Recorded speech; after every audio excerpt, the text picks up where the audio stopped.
Hello everyone, my name is Mutio and this is a renewed mind.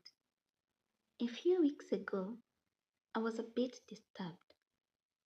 Not the loud kind of disturbance that announces itself, but the quiet one.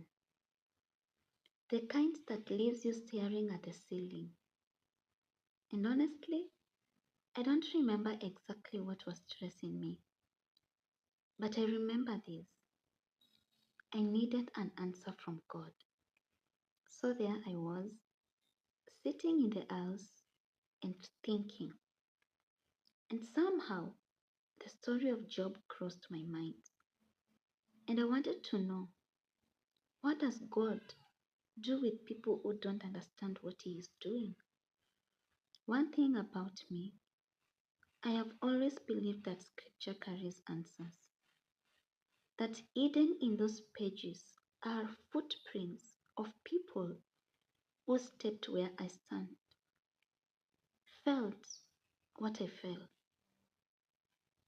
asked what I ask.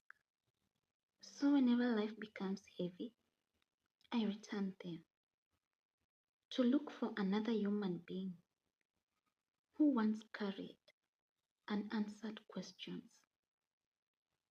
But this time, something unusual happened. I didn't start chapter 1 of Job. No, something, allow me to call it something, which I believe was God, led me to the final chapters. And imagine, that was the first time reading them. Usually, I begin Job with energy. Then somewhere, when the friends of Job begin talking, I quietly disappear. So I kept reading, and slowly something shifted. Not excitement, not comfort, but a kind of a holy fear, a realization that perhaps I had made God too familiar.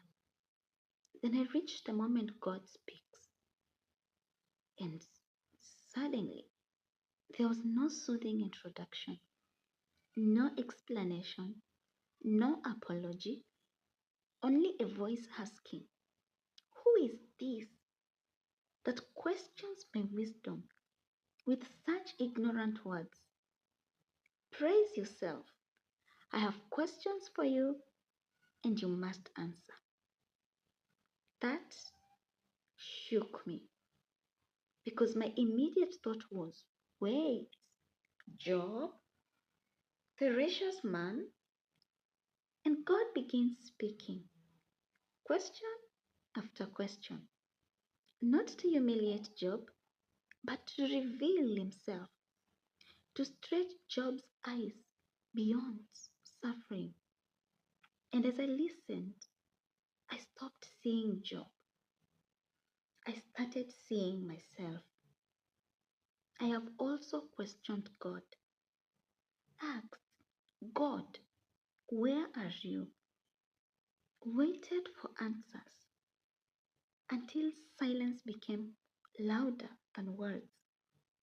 Walked through life and looked around saying, if you are there, then explain this to me.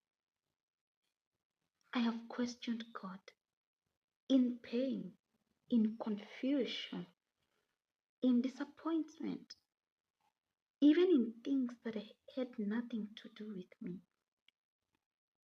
Until that day, it felt less like a correction and more like an invitation to stand at the edge of my understanding and realize I know so little.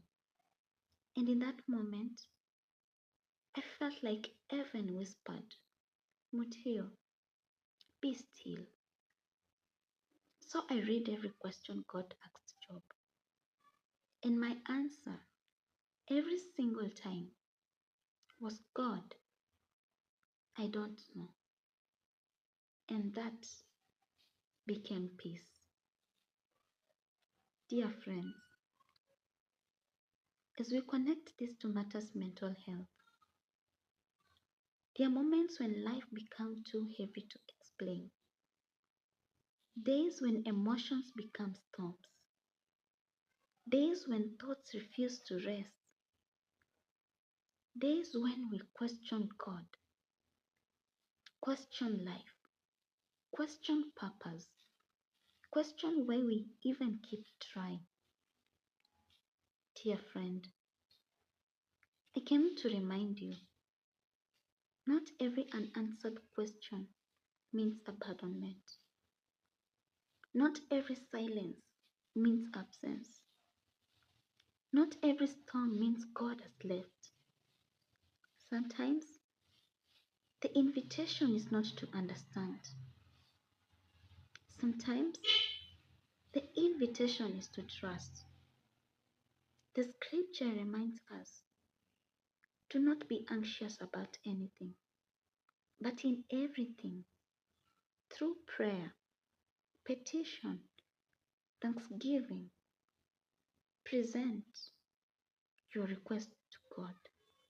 And it continues and says, who among you by worrying can add a single hour to life? So, dear friends, some disturbances of the mind are not conquered, conquered by having all answers. Some are met by surrender, by resting, by knowing that there is one who sees further than you, one who knows deeper than you, one who remains God. Even when we don't understand, when human knowledge reaches its end, when strength becomes small, when answers disappear, be still and know that He is God. He knows what you're going through. He knows it's beyond your capacity. And He gonna work things out for you. Just surrender and be still and know that He